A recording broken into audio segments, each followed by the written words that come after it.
Okay, what's up, you guys? Common Man Review here. So I haven't put up anything this weekend. Apologies for that, but some things came up. But with that being said, a lot of things broke for Carolina over the weekend.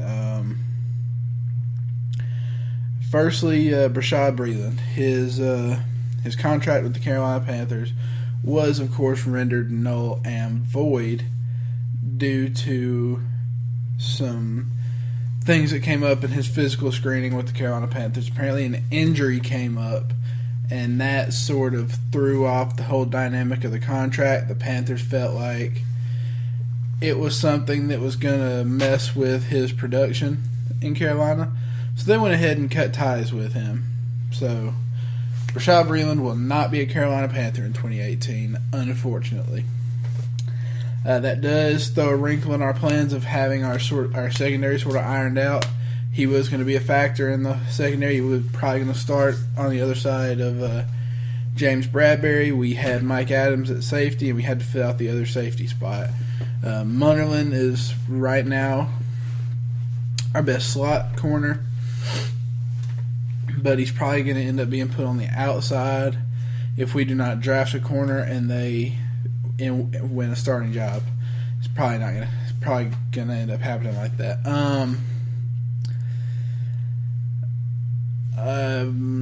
So we signed Dontari Poe. I mentioned that, and I made a whole other video about that.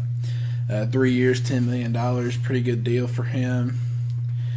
If he can recapture his playing style from his early career with the Chiefs, then we'll be getting a steal with that $10 million contract. Other news. The big news this weekend is that Greg Olsen is auditioning for a role with Monday Night Football. He first did some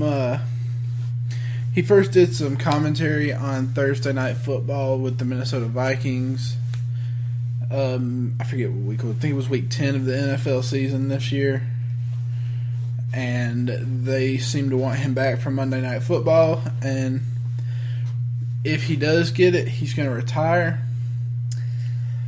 This is going to leave Carolina in a massive hole of our offense because Greg Olsen is Cam Newton's number one target. There's no doubt about that.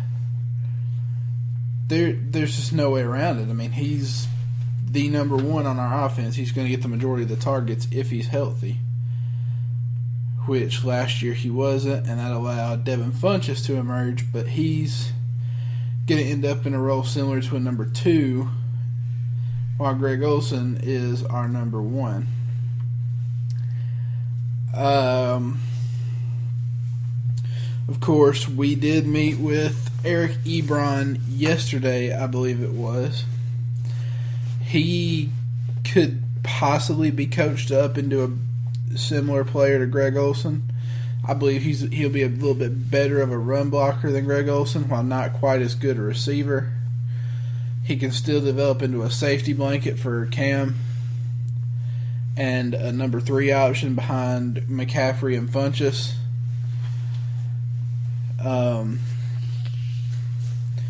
And should we sign Luke Wilson, we'll have 2 really good run blocking tight ends.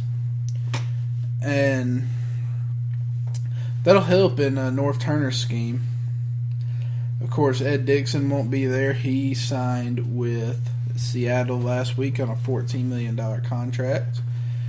He's likely going to be their starting tight end next year, which will be interesting. I believe we do play Seattle next year. And, just a quick update on some things. I did separate my channels. I made a gaming channel. Go check out Common Man Gaming. It is its own channel now. I have all my Fallout videos up there. I'm going to be try getting back to posting daily on that.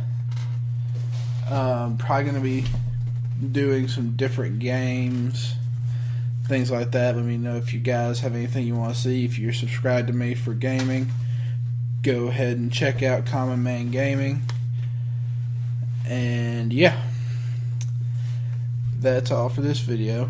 Please leave a like and a comment on the video, and go ahead and subscribe to the Common Man Review. And I will see you guys in the next